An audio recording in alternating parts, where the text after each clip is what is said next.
my good friend Stephen Boyd is finalizing the commercial chemistry for seawater extraction. There's 4.5 billion tons in the ocean. No mining, no imports, no market shenanigans, no exports, no tariffs, no trade wars. It's just go down to the ocean, filter a bunch of seawater, and then enrich that uranium here and put it in a reactor that we'll build here. 100% domestically sourced fuel and power for literally thousands of years.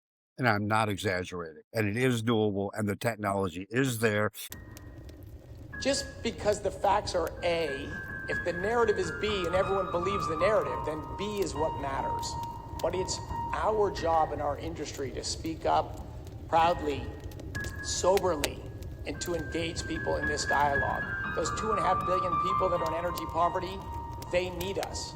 America cannot meet this threat alone. If there is a single country, of course, the world cannot meet it without America, that is willing to we're going to need you, the next generation, to finish the overhaul job. nuclear regulation We need scientists to design new and fuels. focus on net public We benefit need engineers to invent new technologies. We over absurd levels of radiation need protection, entrepreneurs to sell those then technologies. we will march towards this. We need workers to operate assembly lines that hum with high-tech, zero-carbon We have components. unlimited prosperity for all humans. We need diplomats and businessmen and women and Peace Corps volunteers to help developing nations skip past the dirty phase of development and transition to sustainable sources of energy.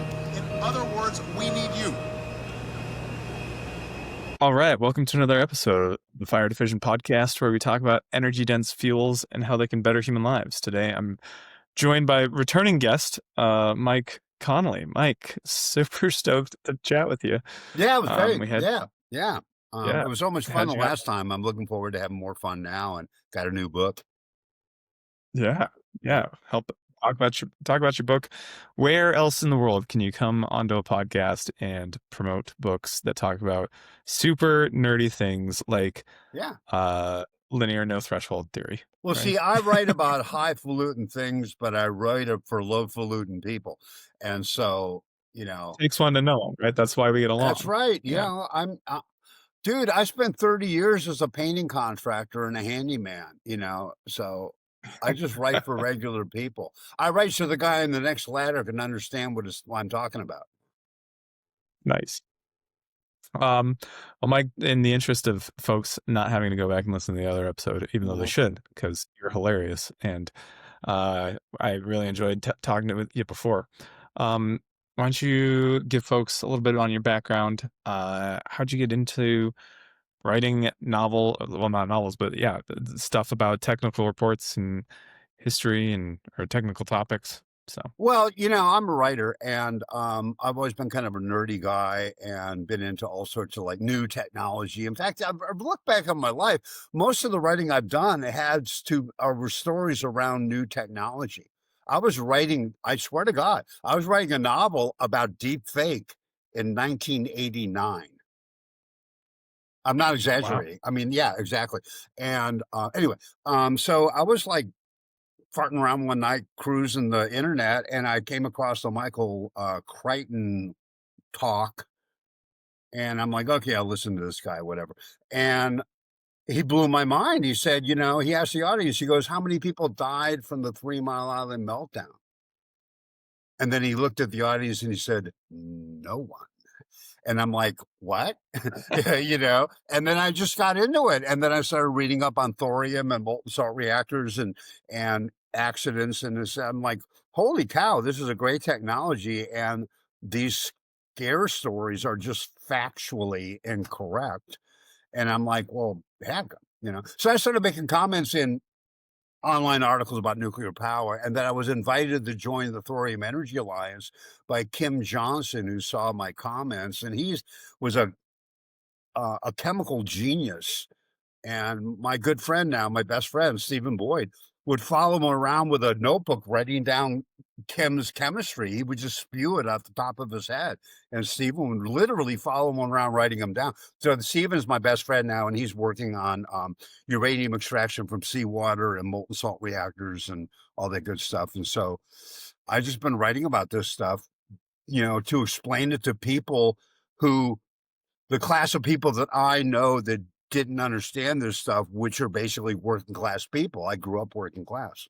I didn't even finish college. I should have. I uh, I want to talk about several of those things, but it never occurred to me that like I could go back and find videos of Michael Crichton, which it feels ridiculous to say out loud now. I'm like, I love Michael Crichton. What a Yeah. phenomenal author. And tragic that he died relatively young. Yeah, yeah, he And did, After all the writing about all that medical stuff, that he keels over, is like, yeah, it's like, what was right. that guy that used to always talk about eating natural food? You can actually eat bark. He died of natural causes. Yeah. Right. Anyway, Yeah. so what are we talking about here? What do you want to ask? Whip it out. Let's So go. so who's your friend that you said? Oh, Stephen Boyd. Yeah, Stephen Boyd. Stephen Boyd is a PhD molten salt chemist, solid material chemistry whiz bang kind of guy. And he was Kim Johnson's protege, because Kim got me into Thorium Energy Alliance, and I want to introduce you to my guy, Steven. And me and Steven instantly became best friends. It was really weird. We met at the airport, and it's just like we hugged each other, and then we're just buddies. And it's just like we just totally clicked. It's the weirdest thing. And the guy has like PhDs up the wazoo, and I never finished college. And I asked him, I said, why do you even bother talking to me? He said, because you're a normal person that can understand what I'm talking about. And so, which is really convenient. So anyway, I basically told all these brainiacs, explain it to me, and I'll explain it to the world. And the result has been 3 books. Nice. Yeah, it's cool. That's awesome. Ooh. So, okay. Well, Mike, you just published a new book. I'm holding it here in my hand. The LNT. So, yeah. I'll tell you about that title. It was going to be called The Other Mueller Report, because the book is about Herman Mueller's theories, and the other Mueller report would be like, Mueller, the election and I decided I didn't want to make it political, but that was how the report vibe got into the title. But anyway, sorry. I gotcha. Nice. Yeah, okay. All right. So what's it about? Oh, it's about this LNT stuff. No, in 98 years, this is a very interesting story. I wrote it as a true crime story because that's the way it came across to me. And I wrote it as the attempted murder of nuclear power. And so it's a page-turning true crime story, short. It's about 140 pages. You can read it literally in an afternoon.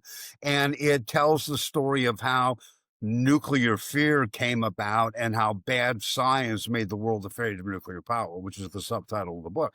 And I can tell you that I'm not sure how in-depth you want to go into it, but in 1927, this guy named Herman Mueller came out with an assertion that all radiation is harmful, even at the lowest doses, and that all doses were cumulative.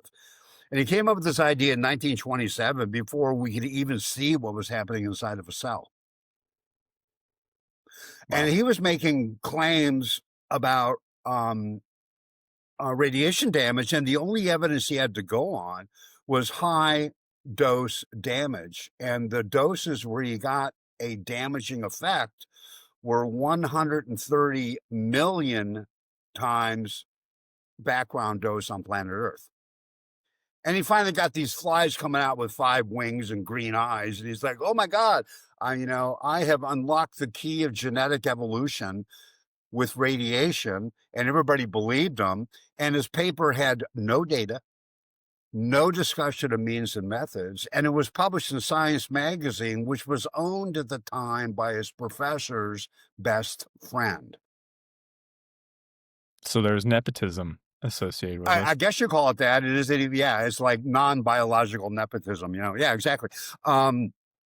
And so people bought his assertion without evidence. And in the years since that time, he worked his butt off trying to assemble evidence, and he can never get it together because it doesn't exist. Because up to this day, 98 years later, with all the science and technology we have still been unable to find any objectively observable deleterious effects from radiation below 100 millisieverts a year.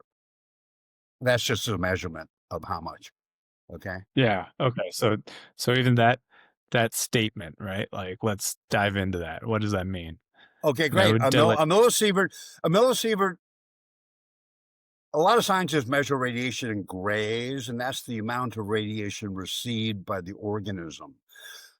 Millisievert takes into the account the biological effect of the dose received. Okay. And so millisieverts are more for the determining biological effect than dose and rate delivery. And anyway, there is this threshold of 100 millisieverts. I'll give you an example of what a millisievert is. The average downwind dose from 3 Mile Island that flipped out the whole world was about 0.08 millisieverts. So 80% of 1 millisievert. And everybody flipped out because, oh my God, radiation is scary and harmful and we're all going to die. And it is like 80% of 1% of the level of radiation that a healthy human has to receive to note any deleterious, measurable deleterious effects. Wow. Yeah. Okay. Because the big So thing that people didn't understand, and it was just actually not proven in organic science, was that cells have a robust capacity to repair their own DNA damage. Okay. yeah. But Muller was examining male and female reproductive cells at the moment of fusion, which is like conception. And at that particular moment in cellular life, the male sperm turns off its repair mechanism because the female handles all repairs during fusion. The DNA gets together, the two little halves, and they get together and have their happy little party, right? The female during that time does all the repair because the male has turned off his repair mechanism. Muller was studying that moment of life and he went, the male has no repair mechanism, therefore all radiation is dangerous. Wow. That's how Okay. So fundamentally, ridiculously, stupidly simple this is. Okay. But that wasn't discovered, the robust repair mechanism of the female and the male turning off until the mid 50s. It wasn't verified until the 80s and 90s. And so you got to give them a little slack, but just a little, yeah. But basically when it comes to fusion, when cells like conception, like we're going to do and make a baby, Barbie's the boss and Ken is just Ken. Because the male will turn off its existing and functional repair mechanism to do with the lady. And if you just examine that part of life, you're going, oh my God, the poor guy doesn't have any repair mechanism. And we have to regulate our regulations around the fact of the male not having a repair mechanism, which is false, which is where we get this all radiation is dangerous and where we get this, we're going to spend $80 billion to clean up this particle that fell in a parking lot. Yeah. That's crazy. Yeah, so you nuts. said this term a couple times, deleterious effect. Deleterious. I'm sorry. Am I being too erudite? I mean, a bad effect that's objectively measurable. That is like, look, that happened from radiation and did not happen from all this other stuff that happened in the cell, because there's a lot of stuff happening in the cell 24/7. I'll give you an example. A normal, healthy, living cell, human or otherwise, will repair its own DNA about 10,000 times a day. Just one cell, each cell. Yeah, each cell. So there's literally trillions of DNA repair events happening in our body every second of the day. And you're going to go in there and go, oh, yeah, see, that damage was radiation, whereas this damage was oxidation. I guess we know that radiation causes damage, but to say that it, like that specific moment and dose and whatnot caused a damage to DNA and caused yeah. Well, injury or cancer, something else is hard to identify cause. Well, Right. radiation does cause damage, but it is repaired by a normal, healthy cell. And this is provable by the simple fact of the matter that billions of years ago, there was far more radiation on this planet than it is now. And living cells somehow muddled through, didn't they? Because if they didn't, we wouldn't even freaking be here having this discussion on a computer that was built by humans and robots that were built by humans. And we're back to like, obviously cells have self-repair or we wouldn't freaking be here. Okay. Yeah. And so it's Yeah. like, where does all this nuclear fear come from? You know, well, the button was largely pushed in 1920s and 30s science fiction, death rays and scientists playing God. And then nuclear power came along. It's like, wow, scientists are playing God. They're breaking the building blocks of the universe apart and making other building blocks out of them. Holy cow, that's scary. Yeah. Yeah. I would argue like people don't get to experiment with it very often either. Which, right? the Like radiation? yeah, radiation. Yeah. Well, yeah, because it can be harmful to humans, and so they experiment on insects and animals like mice and flies. And the problem with nuclear regulations is that they don't run experiments on humans because we shouldn't, and we don't, to my knowledge, and therefore we have to use other animals and zap them with radiation and see what happens to figure out what would happen to us. And it's an imperfect system. And there's been this precautionary principle built around nuclear power where you assume it is dangerous until proven otherwise. And what I'm saying is after 100 years of search, we should flip it around, prove that it's dangerous. And in the meantime, we'll keep using it because after 100 years, no one's found the danger that you claim. So back the hell off. Yeah. I love the attitude and the rhetoric. Well, Couldn't thank you. agree. I have more attitudes if you like. Yeah. That's why I have to have you say it, so I'm not the only one that seems like well, I was gonna say it seems like so strong-willed about it. Yeah. Well, you know, I'm just tired of pussyfooting around. You know, the thing is the green movement has been banging on nuclear power from the get-go. And it's kind of like, okay, you guys have been bitching about this for 50 years. Where is your objective, verifiable, independently sourced evidence of harm? It could happen. So we have to be cautious. You know, okay, you know. Yeah. Yeah, at a certain point, it just becomes silly and intellectually objectionable because it's not predicated on sanity; it's predicated on fear.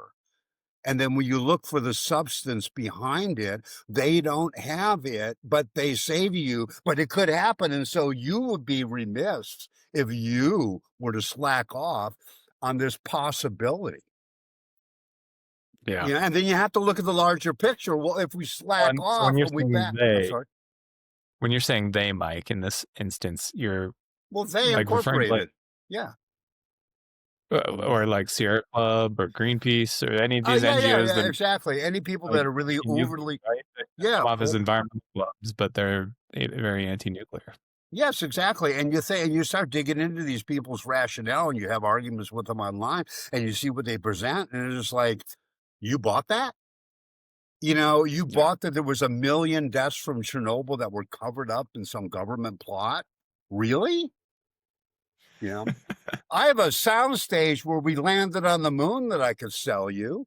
You know, I mean, it's how far do you want to take this?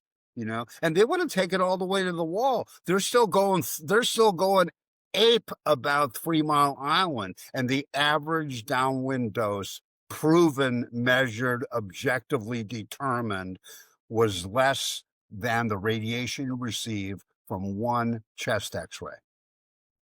That's the average dose.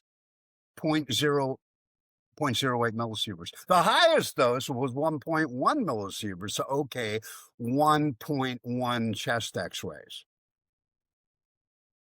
And that destroyed nuclear power just about in the 1970s. All right, you said people still believe that there was some government cover up from Chernobyl, that there were a Well, million they have deaths. to be. There has to be, because, like, how would you explain a million deaths that are claimed to have occurred that have not been found Yeah, in the like you record? can't find any epidemiological studies that Yeah. show evidence. Well, see, Like that's the problem no with epidemiological Wikipedia studies. document, Yeah. you The know. problem with epidemiological studies is we're going to survey like a million people downwind from Chernobyl and see what the cancer rate is and was and all this other stuff. And it's like there's so many other things that cause cancer. 30% of adults die of cancer. And so the downwind people from Chernobyl, when they start dying of cancer, is like, oh my God, Chernobyl did that. Well, all of a sudden, the only reason why you die of cancer is radiation. What about the other 30%? It's like, oh no, radiation, and it isn't looked at holistically, you know, and there are statistical estimates of how many deaths should occur based on the flawed assumption that there was no safe dose. And so there's estimates of 4,000 dead or a million dead or whatever. We're all based on measuring what went downwind. And okay, if there's no safe dose, there's a million people downwind and all the stuff went down there, divided up among a million people, how many of them will die? Right. And it is a intellectual exercise that is not backed up by real world observation. In Which is, yeah, fact, one little more factoid: the downwind section of of Chernobyl, Bryansk, the most heavily dusted area, Bryansk, now has a 15% lower cancer rate than the general population. it helps. Just add radiation. Yeah, Right? exactly. Well, see, that's the thing. People are saying radiation is good for you. Well, yes and no. A bee sting is good to a beekeeper before the season because it upregulates his immune system against bee stings. Okay. Okay. Vaccines don't make you healthy, they prevent you from getting sick. Radiation doesn't make you better, it proofs up your small doses, will proof up your body the way a vaccine will to upregulate your defense system. And of course, you can take enough vaccine and get sick and die. And some people get sick and die from vaccines because of whatever. And okay, fine. There might be 1 in 10 million people that you give them a little dose of radiation and they keel over. But that doesn't mean you back off from a global technology that is produced just in America alone 27 trillion kilowatt hours with 16 casualties in 70 years. And only 6 of them were related to radiation. 10 were just construction accidents. So I hadn't heard this number before. 16 casualties. Yeah, in the and then American nuclear power in 70 years, commercial American nuclear power has had 16 casualties. 10 were construction accidents. Could have happened in any industry. 3 were an experimental reactor melted down in Idaho in 1961, the EBR-1. Okay, and 3 guys died at that. It was an experimental reactor on a facility 50 miles, literally 50 miles from nowhere. And then the other 3 casualties were fuel processing facilities. Somebody got zapped or whatever in making fuel for reactors, processing it. And so if you just take a look at the radiation related casualties, 6 and 70 years. Yeah. You get dozens of people dying from falling off of windmills and roofs, installing solar panels every year, just like those 10 construction deaths. And yeah, you don't have the radiation deaths in wind and solar, but you have to look at the casualties per terawatt hour of energy produced. And when you look at that, nuclear is by far safer than anything else, and wind and solar are right there with it, and I think they're a little higher because of the maintenance deaths. Yeah. It's pretty crazy. Yeah. I think you said EBR. I think that was SL1, right? That Yeah, murders. SL1, that was the EBR1 is the I forget all the nuke guys just love their apple pie soup. I can't keep up with this stuff. Yeah. All good. Right. If anyone doesn't know the SL1 story, it's interesting. I was just in Idaho. They're like, There's the true story and or the what they repeat at INL and a little bit of the lore. So fascinating kind of stuff behind it, but also like what a phenomenal track record. So the industry, let's shift gears a little bit. The industry may say, well, yeah, we've only hurt 16 people because of our phenomenal safety record and our safety culture, and that may be true, but I would say like the causal piece, at least on the radiation side, is like the physics and the technology is just inherently not as dangerous as other activities that we do. It's just simply, it's Do you not. think- People, for example, they're freaked out about used fuel, right? Nuclear waste. It's only waste if you waste it. Okay. The used fuel, after 600 years, has no gamma emission. What's that? That's the radiation that jumps out of a thing and zaps you from a distance. That's gone in 600 years. All right. After that, you have to literally crush it into a powder and snort it to have radiation there. No, because you can't eat it because it goes right through you. Yeah, I like that. Crush it into a powder and snort But it's it. Like true. how It's true. Because, okay, let's take a look at a used fuel pellet. All right. It's not water soluble. So if the cavern floods, it's not going to like wash all this nasty stuff to the surface. So you have this pellet 600 years later, and like you can just do like this all day long, put it up against your cheek, and you're not going to get no zappies. You have to get it in because your skin protects you from stuff. You have to get it inside your body and keep it there. Well, how are you going to do that? You can eat it or you can snort it. Well, if you eat it, it goes right through you because your body doesn't use uranium. And any of the strontium and cesium that would have radioactive in ages past after 600 years is just regular strontium, regular cesium that is found in nature. And you have to eat a lot of that, you're probably going to get sick. So you have to snort it. And then you have it up against your lung tissue and it zaps you like the polonium-210 in cigarette smoke. And maybe after 30 years, you'll get cancer. And so you get 600 years later, you got these guys breaking into this super secret nuclear fuel cavern. And it isn't even warm because a half ton of used fuel pellets after 600 years generates 1.7 watts of heat. So you're not going to drag it up to the surface and make a winter blanket with it. You might want to stay in the cave for a winter because it's cold. And you can snort the stuff to get high, and you won't. You'll just get like radiation sickness 30 years later or whatever. And everybody's flipped out about used fuel. And I quite frankly think, I've been thinking about this, and deep geologic repositories are dug for billions of dollars below the water table, and all the caverns are there, and the little canisters, and it's packed with bentonite clay, and it's like, it's performative. Surface casts last for 100 years. Just put it in a series of 6 casts, and you can literally, physically, actually put it back into the mine from whence it came. And it will be no more radioactive than the mine. Yeah.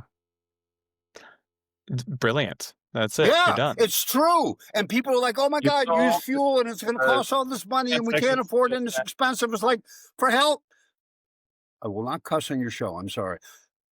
After 600 years, you have to work on making it hurt you. Yeah. Yeah. To be clear, Mike, it's my show. You can cuss all you want. I tend to blab. I have the gift of blab. And then my fingers do the talking, and then you're a writer. You know, it's real simple. Yeah. You're a writer. Yeah.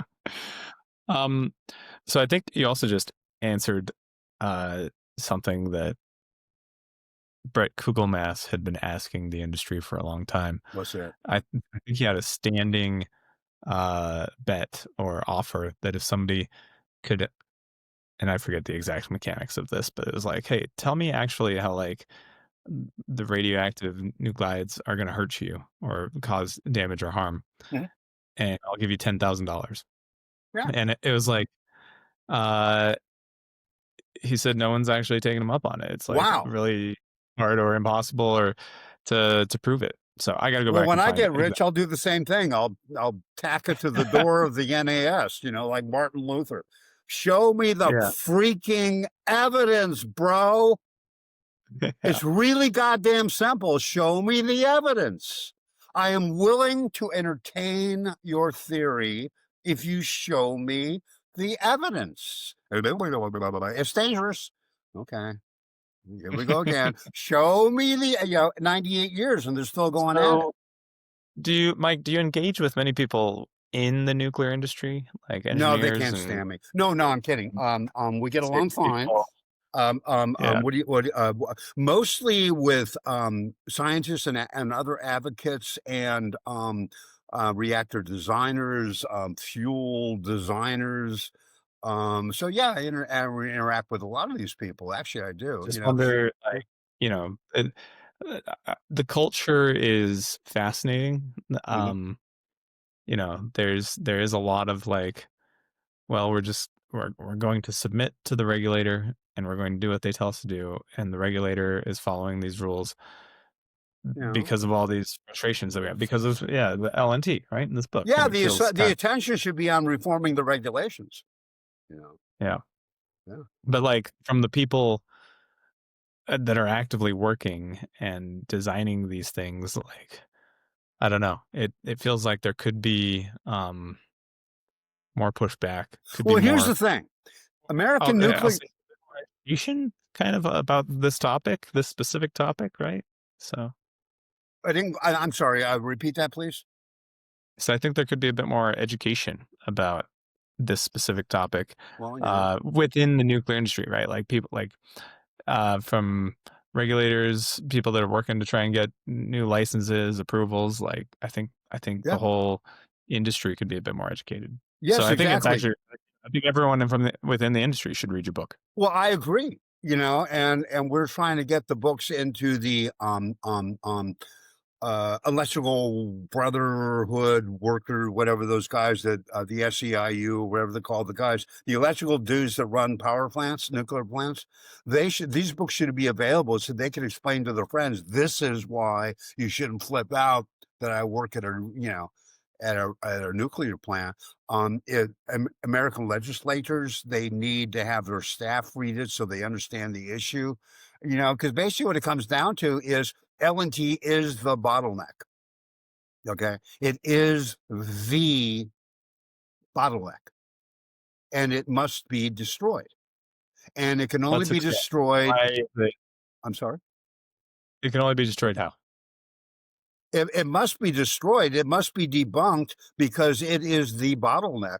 And our challenge, the challenge of the nuclear community is this: is like, look, you guys have had this precautionary principle for 100 years, predicated on an assumption of harm. If you can't prove harm after 98 years, you might want to change your tune. I mean, it's been Mueller came out in 1927 and said there's no safe dose of radiation. In 98 years, there has been no proven, oh my God, below 100 millisieverts, we got provable damage, and it's not from anything else. It's not from oxidation. It's not from mutagens. It's straight up freaking radiation, bro. That has never been found. With billions of dollars and thousands of scientists, blah, blah, blah, blah, blah, they ain't found it. And so the burden should not be upon science proving radiation is safe. The burden should be upon science proving that radiation in low doses is actually harmful. And you can So we apply should. a precautionary principle to a new technology like AI. Like, oh boy, Yeah. we better be precautionary about that because, well, I can see being precautionary about nuclear technology as a new technology, but it's been around for 70 freaking years, bro. How many more years are we going to have? Like, if you learn how to swim, how long are you going to wear water wings? Yeah. Well, you could drown. Yes, you could drown. Yes, you could. I don't see any swimmers wearing water wings. Mark Louganis doesn't go in his pool and put on water wings because he has proven to not be susceptible to drowning because there's an absence of evidence of him being drowning prone. So how do we reverse this? Just bitch slap until they wake up. No, I mean, you got to put out stuff like LNT and just be upfront and say, well, great, let's have a discussion. Let's have a conversation, not a debate. I'm not going to have debates, but I will have conversations all day long. Debate. Yeah, you want to talk with nuclear, fine. You know, if you want to get into some one-upsmanship presidential debate, like throwing barbs at each other, I have no freaking interest. But we can talk about it all day long. And it's like, it's real simple. Show me the evidence. Well, with something so dangerous, you have to be precautionary no matter how, even if there is a lack of evidence. Well, that's just suppressive society. We have 27 trillion kilowatts with 16 casualties, 10 of which are construction accidents, and you're flipping out over a chest x-ray. Let's get undiplomatic about this. No one will ever build a reactor like Chernobyl again. And people are still talking about Chernobyl. Well, excuse me, but you pick up any car magazine and there's not a headline discussion about the Ford Pinto making everybody 50 years later afraid of automobiles because everybody knows that no one's going to build an exploding gas tank like that again. We learn from these things and we don't learn from nuclear. Chernobyl was the Ford Pinto of nuclear reactors. Chillax. They ain't going to build one again. And so all the nasty statistics about all this other stuff is like, yes, that was a cautionary tale. We will not do that again. Let's move on. No, we can't move on. We have to worry about this. Yeah. It feels like almost a dogma, like yes, religious. It is. It's a belief. Yeah. And the thing is belief in the absence of evidence is anti-scientific, is unscientific. It is against the Enlightenment. It is right. I mean, this is kind of like what people would say. It's faith. You just have to believe that it's dangerous, and then it's dangerous. Yeah. That you have to. 1957. Ed Lewis, in front of the Joint Congressional Committee, he was the one that came out and said that radiation can cause cancer, and cancer is a genetic deformity within a cell within your body, not a reproductive deformity that you could pass on to your children. So he was saying, Mueller was saying, you got to protect the reproductive cells, okay? And then Ed Lewis took his bad theories and applied it to all cells of the body. The non-reproductive cells are called the somatic or body cells. Then he said, yeah, well, radiation can cause cancer too, so you get zapped and you're screwed, you know? And what he said in Congress was specifically this. Congress said, well, we all know the high radiation is dangerous, but how low is low enough, Dr. Lewis? And he said, well, we have provable linear effects in the high dose zone here. So we should, well, this is just my personal opinion, Your Honors. And this is like he said, it was his personal opinion. We should assume a linear response in the low dose range. That is what he said to Congress. We should assume harm in the low dose range because you saw it in the high dose range, even though we can't find it in the low dose range. He actually said that in June 13, 1957, to a joint congressional hearing of Congress, and they're like, oh my God, radiation, like that. I said, yes, in high doses, it is absolutely harmful. Do not mess around with that. But he's like, oh my God, bananas, we're all going to die, you know? Sorry. Is there a different model, like at the lower doses? I mean, Jack Devaney advocates for this S curve. Jack Devaney's working on it. Ed Calabrese is working on it. Ed Calabrese has what's not a model, but a concept for a model where you superimpose the linear theory, the threshold theory, and the hormetic theory. It's in the book. And then you blend all the three graphs together and you strike up a compromise that all three camps can accept.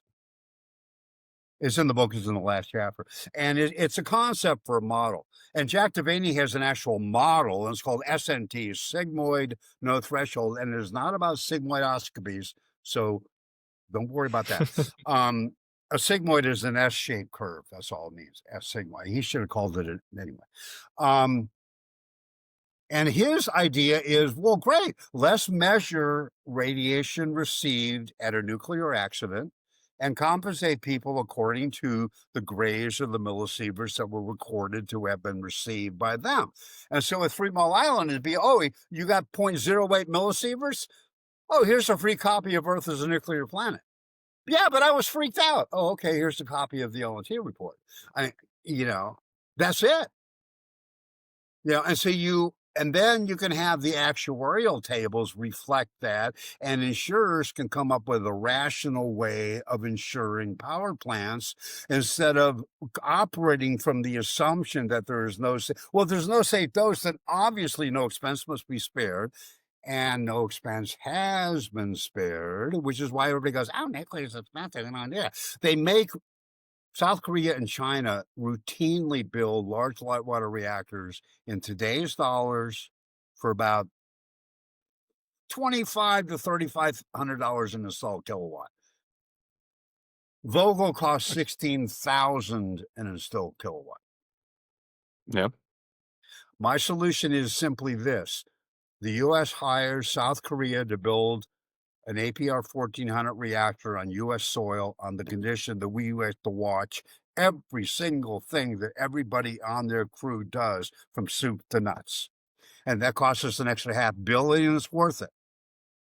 Okay. The reactor I'm talking about is approved for construction on U.S. soil. The APR 1400 is the same reactor they built at the UAE, United Arab Emirates, right? Same reactor.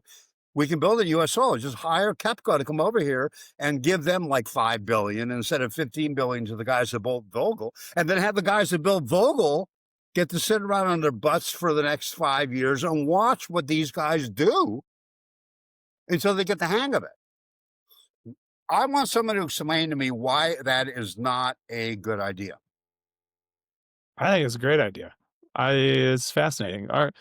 Aren't we trying to get Korea to invest in America anyway? And commit Well, they're investment trying dollars? to, yeah, and then the Hyundai plant got raided by the ice goons, and then Korea's like, oh yeah, you want us to come over there and build something? Screw you! Look what happened last time. And it's like, don't get me started about the Trump administration. Anyway, but the thing is, there is no legal barrier to a U.S. hiring South Korea to build a South Korean reactor in the United States on the condition that we watch everything they do so we can learn how they roll.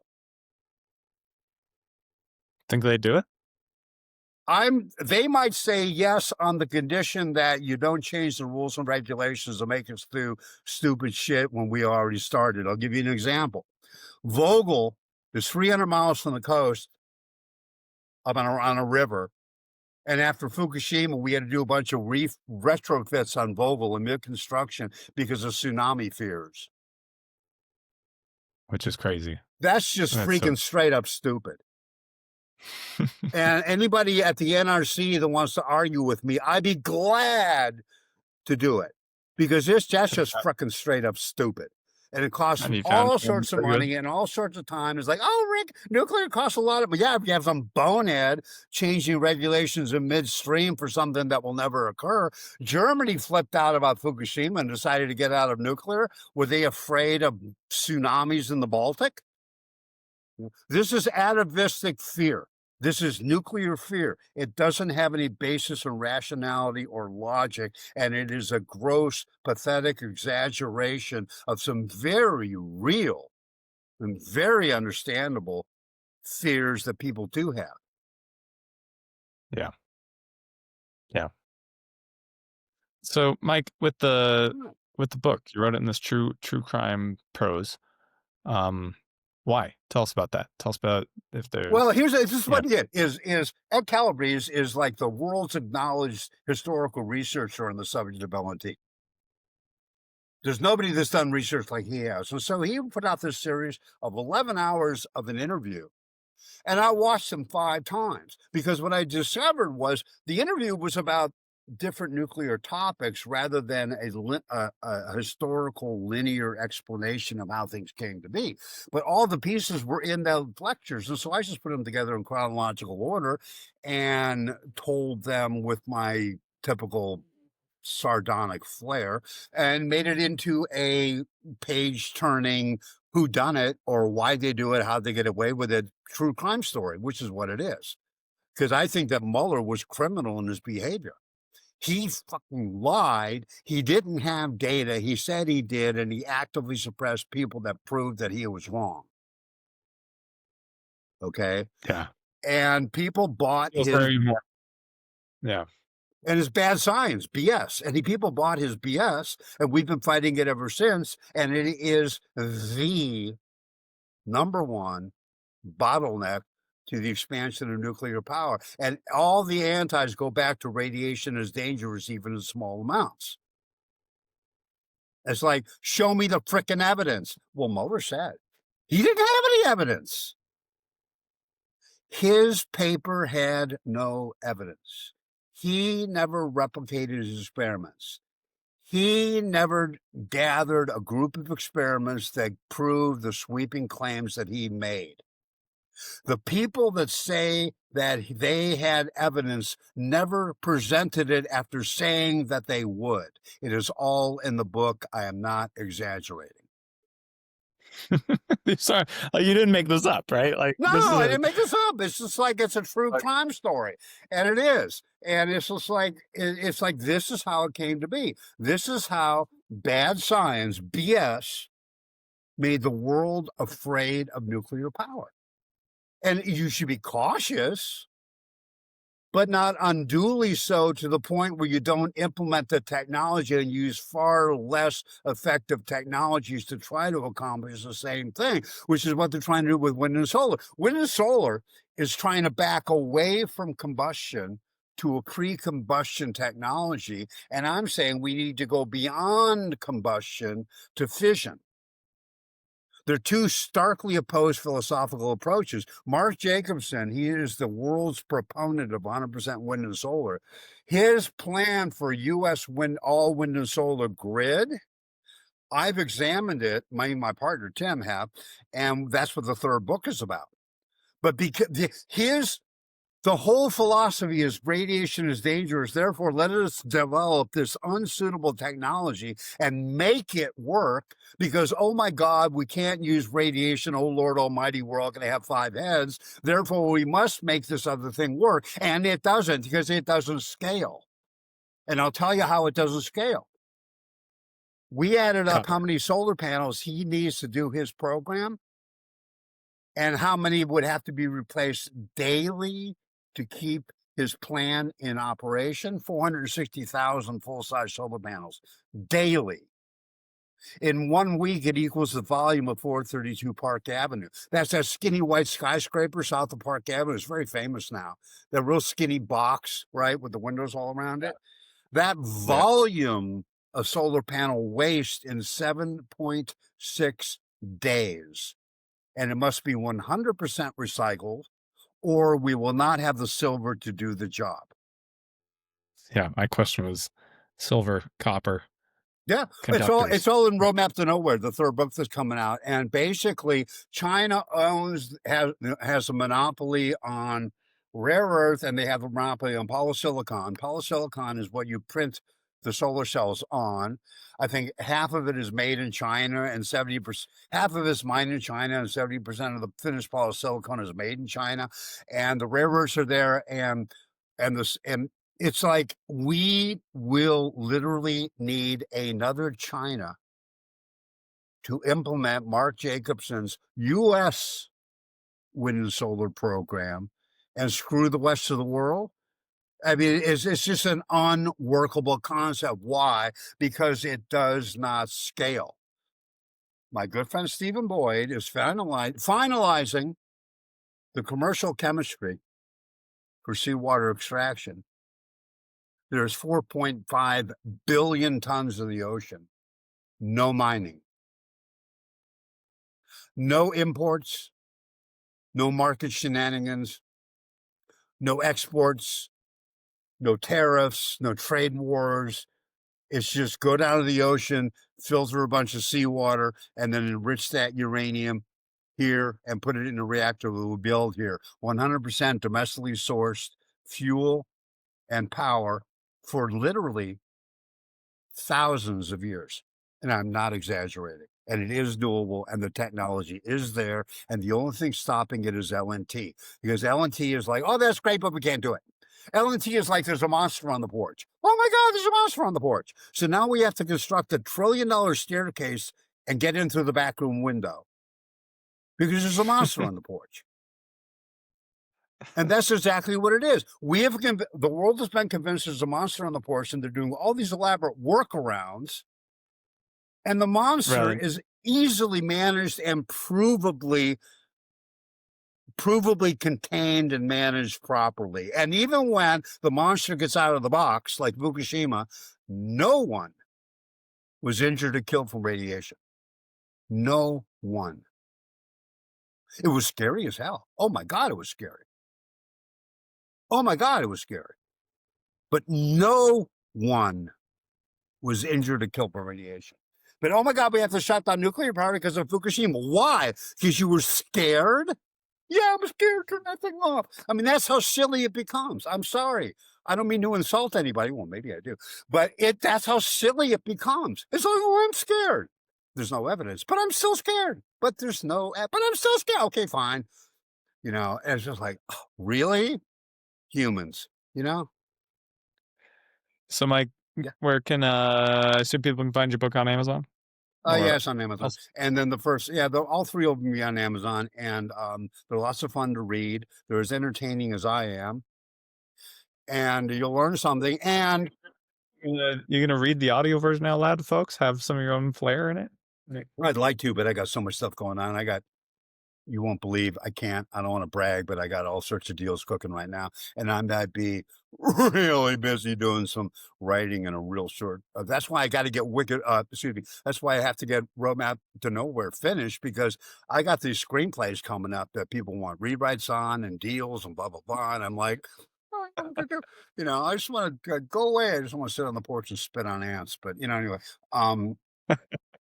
read my books. Nice. And my books were written specifically for regular people. I wrote these books so my sister can understand this stuff. Dear Susie, look at all this cool shit I found out about. That's how I write the book. And then I back them up. There's 500 endnotes in Earth's nuclear planet. In case you're doubting what I'm saying, here they are. Here's the arithmetic. Here's the math. Blah, blah, blah, blah, blah. You can dig as deep as you want. And I do that with all the books. Because if my plumber can't understand nuclear power, we are not going to save this planet. It's just that simple. Right? I like it. I like it. Mike, this has been fun. It's been fun. It must have been the coffee. I'm really stoked right now. But anyway, yeah, let's do this more. If you want to dig into anything specific, dude, let's dig. You know, it's fun. Absolutely. All right. That'd be great. So, All right. Cool. Yeah. Bye-bye Anything now. else that you want to? No, all good. All right. I'll talk to you guys later, All right? Thanks, Mike. See you. Bye-bye.